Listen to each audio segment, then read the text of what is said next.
You are holding on right now to something or someone that stopped valuing you a long time ago. And the terrifying part? You already know it, but you are still there. You are holding on right now to something or someone that stopped valuing you a long time ago. A job that keeps passing you over. A friendship where you are always the one reaching out. A situation where you keep showing up, keep trying, keep giving and getting back nothing but silence, excuses, and the slow erosion of your own self-respect. And the terrifying part? You know it. You have known it for a while, but you are still there, still waiting, still hoping that if you just try a little harder, stay a little longer, give a little more, something will finally change. It will not change, and your inability to walk away is costing you more than the situation itself ever could. Every day you stay somewhere you should have left.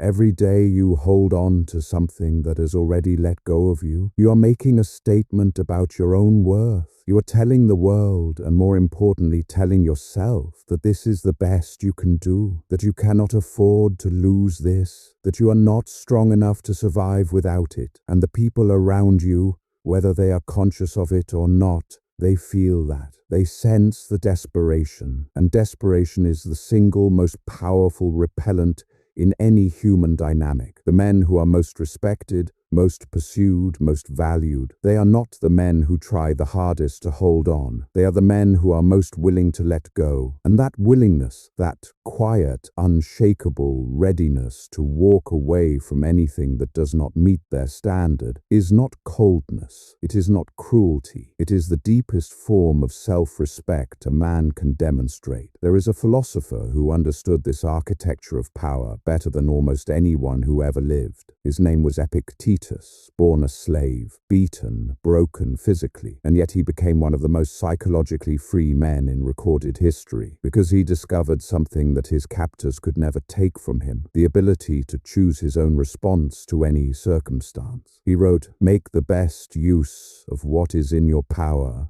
and take the rest as it happens." What he was really saying is this: you cannot control what people give you. You cannot force situations to become what you need them to be. But you have absolute sovereignty over one thing, whether you stay or whether you walk. And the man who masters that choice masters everything. This knowledge is for protection, not destruction. What you are about to understand will not make you cold. It will make you free. The first principle: your willingness to walk away is your most powerful negotiating tool in every area of life. Think about salary negotiations. The man who needs the job desperately, who has no other options lined up, who cannot afford to say no, he will accept whatever is offered. And the hiring manager senses that need before a single number is discussed. Contrast that with the man who enters the same negotiation knowing he has two other offers waiting. He is not desperate. He is evaluating, and that energy, that quiet confidence of a man with options, changes everything about how he is treated. The principle applies everywhere, in relationships, in business,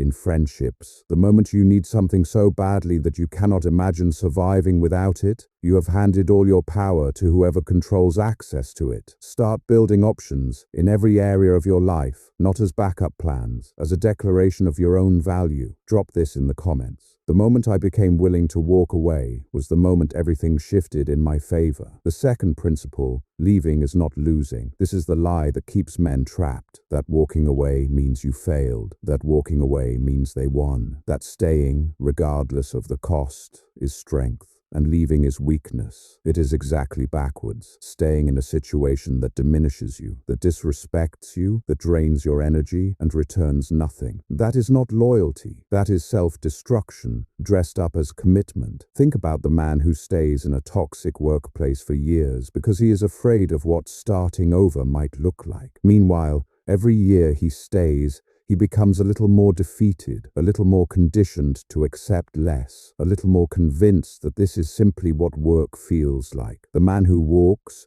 who takes the terrifying leap into uncertainty. He discovers something on the other side that the man who stayed never gets to feel, the discovery that he was stronger than the thing he was afraid to lose. Drop this in the comments. I thought leaving was giving up, then I left, and I realized staying was what was killing me. The third principle, desperation is visible, and it destroys your value in real time. You cannot hide it. You think you can. You think you are holding it together, playing it cool, keeping the need off your face. But it leaks. It leaks into the speed of your texts, into how quickly you agree with things you do not actually believe, into how much you laugh at things that are not funny, into how you make yourself smaller, more agreeable, more available, not because you want to, but because you are terrified of what happens if you do not. And the person on the other side of that dynamic, they feel it, even if they cannot name it. And what desperation communicates at the deepest psychological level is low value, because the subconscious logic is simple. If something were truly valuable, it would not need to beg. The moment you start performing for someone's approval, you have already told them you need them more than they need you. Stop performing. Drop this in the comments. Desperation is not love. It is not loyalty. It is fear. And fear is never attractive. The fourth principle, the art of walking away is really the art of having a standard and living by it, without apology, without negotiation, without exception. Most men have no clearly defined standard. They know vaguely what they do not want. They do not want to be disrespected. They do not want to be taken for granted. They do not want to be the only one investing in a relationship, but they have never sat down and actually defined what is and is not acceptable in their life. And because the line is blurry, it keeps moving. Someone crosses it, and you let it go. They cross it again, and you let it go again and again, until you have accepted a version of your life so far below what you deserve that you cannot even remember where the original line was. Define your standard.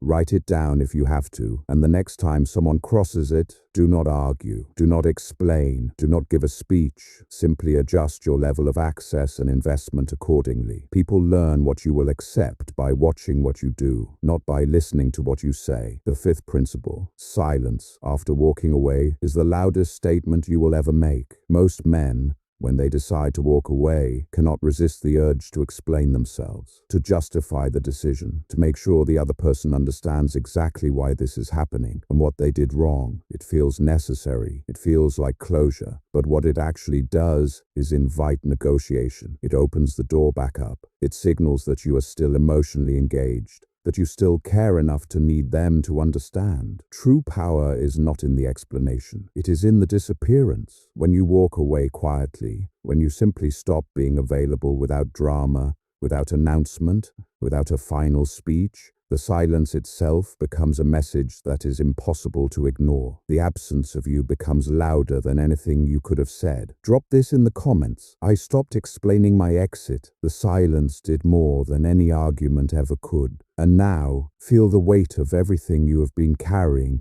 that you were never meant to carry this long. Feel the toll of staying past the point where you knew you should have left. Feel the quiet resignation of a man who has been telling himself that this is just how things are, that wanting more is naive, that leaving would be reckless, that the version of life you are living right now is simply the one you deserve. That version of you, the one who stayed too long, who accepted too little, who confused endurance with strength, is gone. The old you is dead. Let him go without ceremony. He served his purpose, but his season is finished. What stands here now does not negotiate with situations that drain him, does not stay in rooms that diminish him, does not perform for people who have not earned his presence. You are a weapon, pointed at your own future, precise, self-directed, unwilling to be aimed at anything that does not move you forward. You belong to no one, not to the job that has been underpaying you for years, not to the relationship that stopped giving back long ago, not to the social circle that has quietly placed a ceiling above you. You are not owned by history. You are not obligated to remain who you have been. If this video felt like something you needed to hear, not wanted to hear, but needed, then make a deliberate choice right now. Subscribe to this channel, not because I am asking, because you have decided that this level of thinking belongs in your life going forward, because you are building the version of yourself that walks away from less and toward more. And before you go, I have one question for you. Think carefully. Right now in your life, What is the one thing you already know you should walk away from, but you are still holding on to? And what is that choice costing you every single day you refuse to make it?